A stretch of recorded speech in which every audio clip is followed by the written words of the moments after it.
নমস্কার বন্ধুরা, মাই মমস কিচেনে আপনাদের সবাইকে স্বাগত। এখানে আজকে আপনাদের শেখানো হবে খুব সহজে কীভাবে স্টাফ আলুর দম তৈরি করা হয়।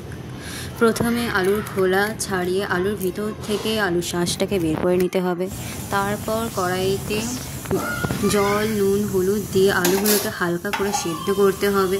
সেদ্ধ করা হয়ে গেলে আলুগুলোকে ঝাঁঝি বা চুবড়ি করে ছেঁকে ফেলতে হবে।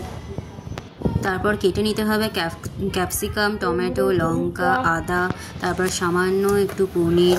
তারপরে একটা পাত্রেতে কাজু, কিশমিশ, বাদাম আগে থেকে ভিজিয়ে রাখতে হবে। একটা কড়াইতে তেল গরম করতে হবে, প্রয়োজন মতো আপনারা তেল দিতে পারেন। তারপরে সেদ্ধ আলুগুলোকে ভেজে ফেলতে হবে। ভেজে ফেলার পরে আগে যেখানে ভিজিয়ে রাখা হয়েছিল কাজু, কিশমিশ, বাদাম, ওইগুলোকে আলুর সঙ্গে ভেজে ফেলতে হবে। ওই ভেজে ফেলা কাজু, কিশমিশ, বাদাম কোনো শিলনোড়া বা মিক্সির মাধ্যমে পেস্ট করে নিতে হবে। তারপরে এখানে আলুর ওই পুরটা তৈরি করার জন্য একটা মশলা তৈরি করতে হবে। এতে জিরে, ধনে, গরম মশলা, মুড়ি, এক টুকরো মরিচ, কাজু, কিশমিশ, বাদাম আগে ভেজে নিয়ে যেগুলো মিক্সিতে গুঁড়ো করে নেওয়া হয়েছিল ওইগুলোকে দিতে হবে। পরপর দিয়ে নিয়ে তারপরে হালকা করে ওপর থেকে একটু নারকেল ছড়িয়ে নিয়েছিলাম, আপনারা আগেই দেখেছেন। তারপরে কোনো একটা কড়াইতে তেজপাতা, লঙ্কা, জিরে এগুলোকে হালকা গরম করতে হবে। তারপরে ওই যে পেস্ট করে যেটা রাখলাম ওইটাকে দিয়ে দিতে হবে,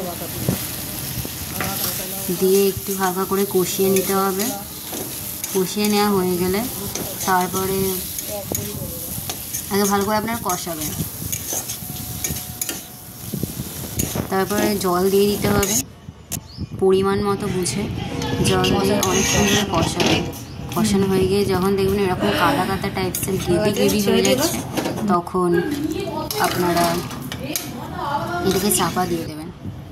চাপা দেওয়া হয়ে গেলে এই আলুগুলো যে আপনারা দেখছেন এখানে ঘি দিয়ে দিলাম। এরপরে আর একটু লেগেছিল ওটাও দিয়ে দিলাম। এবার ঘি দিয়ে নামিয়ে ফেলতে হবে। এবার আপনারা অনেকেই জিজ্ঞাসা করবেন যে আলুগুলোর ভিতরে পুরটা ওই যে আগে যেটা তৈরি করে নিয়েছিলাম ওই পুরটাই। তারপরে লুচির সাথে একটু খেয়ে দেখবেন অসাধারণ খেতে হয়েছে। আপনাদের যদি আমার ভিডিওটা ভালো লাগে তো like, share and comment please.